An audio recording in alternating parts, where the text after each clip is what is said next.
বিক্রি করছেন একটা, নাম লিখছেন আর একটা, মূল্য আর একটা। এটা প্রতারণা হয়, বুঝতে পারেন না আপনি? পানিটা কোত্থেকে নিয়ে আসছেন? এটা কোত্থেকে কিনেছেন আপনি? এটা খাসি না বকরি? মাংস কত করে বিক্রি হচ্ছে? মানে যেই শুনে যে অভিযান টিম আসছে একটা কাগজে লিখে টাঙিয়ে দেন। কোনটা কালার বার্ড, কোনটা লেখা? কিন্তু আপনি তো কালার বার্ড তো কাস্টমাররা চিনেন না, এটা তো আপনি সোনালী বলে বিক্রি করেন। কেন করেন এটা? এটা প্রতারণা হয়, বুঝতে পারেন না আপনি? কালার বার্ড মুরগি তো দাম কম, তাহলে আপনি কালার বার্ড সোনালী বলে কেন বিক্রি করছেন? কি বলে বিক্রি করছেন? আপনার তো বোর্ডে লেখা নাই।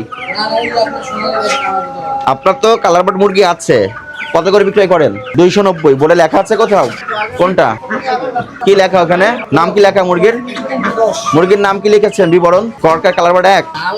তাহলে বিক্রি করছেন একটা, নাম লিখছেন আর একটা, মূল্য আর একটা। এটা কেন করেছেন? গত সপ্তাহে এসেও তো আপনাদের বলে যাওয়া হয়েছে এই ধরনের কাজ যেন না হয় এই বাজারে। এটাকে 5,000 টাকা জরিমানা করা হলো। কালার বার্ড লেখেন, কালার বার্ড উল্লেখ করেন। আজকে কি পরিমাণ কালার বার্ড নিয়ে আসছিলেন আপনি?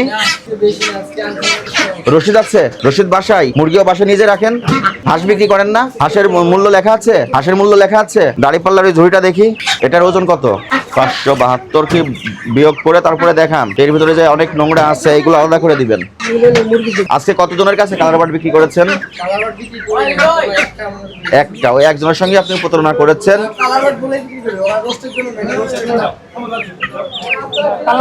মূল্য তালিকার বোর্ডে লিখবেন কালার বার্ড কেজি। কাস্টমার চিনে, এটা কাস্টমারের যোগ্যতা, কিন্তু আপনার তো ব্যবসায়িক দায়িত্ব আছে, অনেকে তো নাও চিনতে পারে। বলবেন কেন, লিখে দেন। হ্যাঁ, আরেকটা নতুন করে তালিকা বানান। আর এই ড্রেসিং এর পানি পরিষ্কার করেন কতক্ষণ পর পর? হ্যাঁ, দেখি পানির চেহারাটা একটু দেখান। পানিটা কোত্থেকে নিয়ে আসছেন? এটা দেখে নিয়ে আসেন। পানিটা দেখে কি মনে হচ্ছে আপনার কাছে? ড্রেনের পানি এর থেকে পরিষ্কার থাকে? হ্যাঁ, 2-3টা পটি চেঞ্জ করবেন। এটা আমার মনে হয় আপনি কয়েকদিন ধরে চেঞ্জ করেন নাই। তারপর আপনার যে দেয়ালটা বসে রাখতে হবে, পানি আবার ঢেলে দেয়, এগুলো না ফেলে ঢেলে দেয়। পানিটা একটু বিশুদ্ধ পানি দিতে হবে, পরিষ্কার পানি চেঞ্জ করবেন। পরিষ্কার পরিচ্ছন্ন পরিবেশে মুরগি প্রসেস করতে হবে। 1 2 3 4 5 ধরনের পণ্য আছে, লেখা আছে 4 ধরনের। কালার বার্ডটা লেখেন নাই। ওয়ালাইকুম আসসালাম। ওখানে কি দেশি মুরগি? সোনালী। ওখানে সোনালী নিচেরটা? ঠিক আছে, আপনি বোর্ডটা হালনাগাদ করবেন, ঠিক আছে? কালার বার্ড লিখবেন আর জরিমানা পরিশোধ করেন। একটা কালার বার্ড বের করো, একটা সোনালী মুরগি বের করো। দুই হাতে নাও।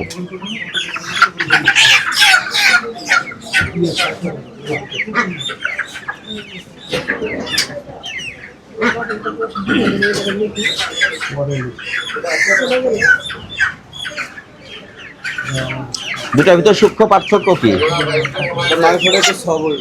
মাংসটা নরম ওইটার। আচ্ছা, হ্যাঁ, এটা তো খাওয়ার পরে বোঝা যায়, কেনার আগে কিভাবে বোঝা যাবে?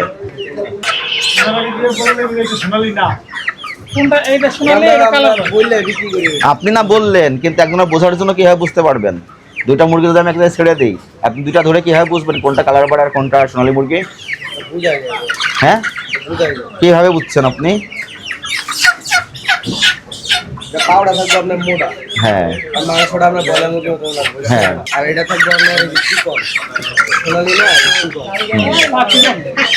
আপনাদের এখানে যেটা আমরা পেলাম, আপনি কালার বার্ডকেও সোনালী বলে বিক্রি করে দিয়েছেন। এটা করবেন না, ঠিক আছে? এটা সর্বোচ্চ সাজা আছে 50,000 টাকা জরিমানা।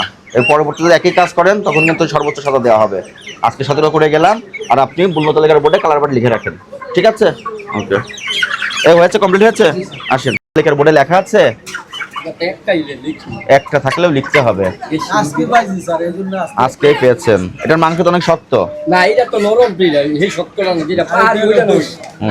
এটা তো অনেক সময় আপনারা পাহাড়ি বলেও বিক্রি করে দিবেন। এটা তো বড়টা, এটা তো না, এটা থেকে পাও মোটা থাকবে, এটা তো একদম চিকন পাও, শক্ত থাকবে, এটা পাও মোটা মোটা লোক। আপনার কাছে যে ধরনের পণ্য থাকবে, মুরগি থাকবে, প্রত্যেকটার নাম বোর্ডে উল্লেখ করে দিবেন, ঠিক আছে? এই ভুল যেন না হয়। সত্য, এটা একটু বের করেন তো দেখি। এটা কোত্থেকে কিনেছেন আপনি? রশিদ দিয়েছে? দেখি রশিদটা দেখান। কত করে কিনছেন? কিছুই লেখা নাই। ওরা আর আপনার দুইটা মিলেতে আর দুইটা পক্ষ, ব্যবসার তো এইভাবেই হয়, তাই না? আপনারা ঢালাভাবে শুধু ওদের দোষ চাপাই যান, কোনোদিন ওদেরকে বলেন না ফোন দেন তো কথা বলি। এই নাম্বারে ফোন দেন। বুঝছেন নাম্বার? আপনার পরিচিত ওই দোকানদার? না প্রতিদিন আমরা প্রতিনিয়ত ওনার কাছ থেকে কিনেন? না প্রতিদিন আমরা যেতে মাল নগদ দাদা দেখি রসিদটা দেন, ছবি নিই একটা। আর বিক্রেতার স্বাক্ষর নাই, হ্যাঁ দেন, ওনাদেরকে ফোন করেন। বলবেন যে স্বাক্ষর করে দিতে, বিক্রেতার স্বাক্ষর নেই। উনি অস্বীকার করে বলবো যে না ইমাম আমি দেই নাই, আপনি কাগজ নিয়ে লিখে দিয়েছে বলবো। না না আমরা যে গান থেকে খিলগা বাজার ঘুরতে পারেন সেটা ঠিক আছে, কিন্তু সিগনেচার নাই। উনি বলবো যে এটা আপনিও লিখতে পারেন, যে কেউ লিখতে পারে, স্বাক্ষরটা তো একজন কাগজ দিতে পারে না। স্লিপের কাগজ নিয়ে আসছেন আপনি, স্বাক্ষর নাই। এই যে সবাই স্বাক্ষর ছাড়া শোনেন, স্বাক্ষর ছাড়া ডকুমেন্টের কোনো মূল্য আছে? বলবেন, আপনার এটা বলবেন, আপনার দায় আছে, আপনি বলবেন। যখন দেখবেন যে ম্যাম স্বাক্ষর নাই বিক্রেতার, ওর বলবেন যে আপনি স্বাক্ষর করে দিন। ওনাদেরও অবহেলা আছে। আপনাদের দায়িত্ব আপনি পালন করুন। আপনারা আপনাদের দায়িত্ব পালন করবেন। মুরগির নাম লিখবে, দর লিখবে, মোট মূল্য লিখবে, ঠিক আছে? এরপর থেকে এইভাবে রসিদ নিয়ে আসবেন। এমন রসিদ দেখালে জরিমানা করবে এরপর থেকে। মানে যেই শুনে যে অভিযান টিম আসছে একটা কাগজে লিখে টাঙিয়ে দেন। এটা কোনো মূল্য তালিকা হতে পারে? বলেন, কোথায় কোথায় খুঁজেছেন? এই মার্কেট যখন দাম বাজার ওই যে মুদি দোকান যারা মূল্য তালিকার বোর্ড ওরাই করছে, ওরা কোত্থেকে নিয়েছে? আগে করছে এরকম তো। ওদের সাথে কথা বলতেন আপনি যে আপনারা কোত্থেকে নিয়েছেন, আমাকে ঠিকানা দেন। এটা আমার ভুল হয়েছে রাজি আপনার আসলে অবহেলা, আগ্রহ নাই। না, না, যখনই শুনেন এই বাজারে মনিটরিং টিম আসছে, একটা খাতা থেকে কাগজ ছেড়ে লিখে হয় এখানে না হয় এখানে টাঙিয়ে দেন। লাগে সব সময় দাম বেশি আর সব সময় লাগে না, বিশ্বাস করেন। আপনি কি গরু কিনেন না মাংস কিনে এসে বিক্রি করেন? আজকে কয় কেজি কিনে নিয়ে আসছেন? 12 কেজি পড়ছে।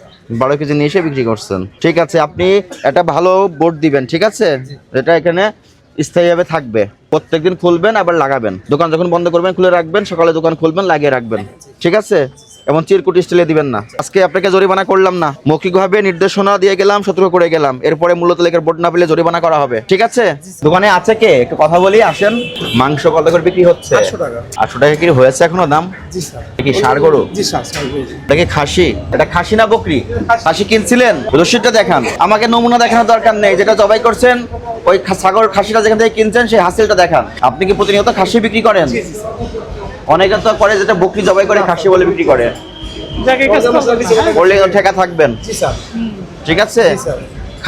খাসি হলে খাসি বলে বিক্রি করতে হবে। বোর্ড একটু বড় করেন, একটু বড় করে উপরে দিয়ে রাখেন, আচ্ছা স্যার। ঠিক আছে? আর আপনার এই যে মাংস প্রসেস করার যে অস্ত্রগুলো বা কাটনিটা, এটা পরিষ্কার করতে হবে।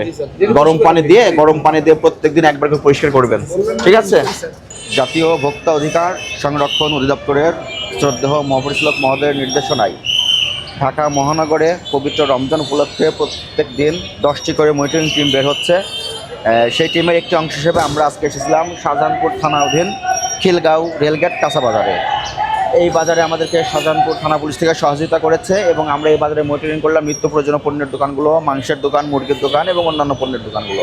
সেখানে কিছু দোকানে মূল্য তালিকা প্রদর্শন না করা এবং একটি দোকানে কালার বার্ড মুরগিকে সোনালী মুরগি হিসেবে যেটা প্রতারণা করা বিক্রি করার অপরাধে মোট 3টি প্রতিষ্ঠানকে আমরা 7,000 টাকা আর্থিক জরিমানা করেছি এবং আমাদের এই মনিটরিং কার্যক্রম অব্যাহত আছে এবং এটা পবিত্র রমজান মাস উপলক্ষেই চলমান থাকবে। এবং আজকে আমরা বাজারে দেখলাম নিত্য প্রয়োজনীয় যে বাজারগুলো আছে বা কাঁচা বাজার, সেগুলোর দ্রব্যমূল্য নিম্নমুখী। কোনো পণ্যের মূল্য বৃদ্ধি আমরা পাই নাই। আমাদের মনিটরিং কার্যক্রম অব্যাহত আছে। তারপরে যদি কোনো ভোক্তা কোনো কমপ্লেন দেয়, আমরা সেখানে সেই কমপ্লেনের ভিত্তিতে ব্যবস্থা নিব। আচ্ছা, এখানে ভেজালের বিষয়টা যেটা বলবেন সেক্ষেত্রে কিছু বলবেন? এই যে কেওড়া তেল, কেওড়া জল, কেওড়া জল যেটা খাবারকে সুগন্ধি করার জন্য খাবারে মিক্সার করার উদ্দেশ্যে কিছু অসাধু ব্যবসায়ী বাজারে বিপণন করেছেন। আমরা সেই কেওড়া জলগুলো এখানে ধ্বংস করলাম। কেওড়া জল সম্পর্কে নিরাপদ খাদ্য কর্তৃপক্ষের একটি বিজ্ঞপ্তি আছে। কেওড়া জল অ্যাকচুয়ালি ক্যান্সার রোগের যে ডায়ালিসিস কাজে যে কেমিক্যাল ব্যবহার করা হয়, সেই কেমিক্যালের উপস্থিতি কেওড়া জলে পাওয়া গেছে। সে প্রেক্ষিতে কেওড়া জল ক্রয় বিক্রয় নিষিদ্ধ করা আছে। এই প্রেক্ষিতে আমরা যে কেওড়া জলগুলো পেয়েছি সেগুলো ধ্বংস করেছি এবং এগুলো যদি কোনো ব্যবসায় বিক্রি করে আমরা সেখানে আইনগত ব্যবস্থা নিব। এই অভিযান কি অব্যাহত থাকবে? আমাদের এই বাজার অভিযান কার্যক্রম অব্যাহত থাকবে। আমরা দেখছি কিছুদিন আগে যে অভিযান চলাকালে কেউ কোনো বাধার সম্মুখীন হয়েছে, তো আপনারা কি এরকম কোনো বাধার সম্মুখীন হয়েছেন? না, আমরা বাজার কমিটি থেকে সহযোগিতা পাচ্ছি, পুলিশ প্রশাসন থেকে সহযোগিতা পাচ্ছি। আমাদের কার্যক্রম স্বাভাবিকভাবেই চলছে ইনশাল্লাহ। ধন্যবাদ।